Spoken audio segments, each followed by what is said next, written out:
Это дорога улицы Правды, город Ош. Дорога в технически непригодном состоянии. Сюда необходимо установить лотки для водоотвода. Вот дорога как будто после бомбежки. А это уже дорога улицы Мамаджан, город Ош. Смотрите, дорога в технически непригодном состоянии. Сюда надо установить лотки для водоотвода. Как дождь или снег идет, вот такое вот постоянное состояние. Летом пыльно, зимой и в весенний период вот такая вот дорога, вот технически непригодная. Вот новый мэр, конечно, не знает про эту дорогу, но он может приехать посмотреть.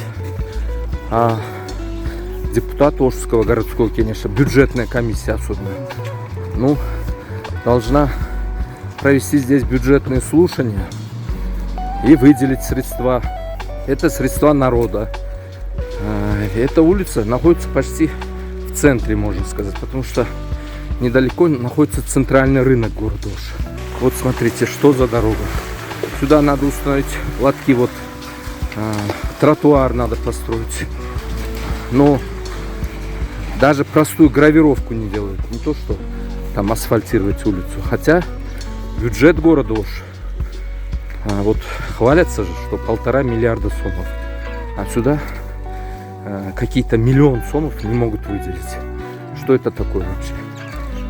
Хотя бы новый мэр новым взглядом, я думаю, обратит внимание.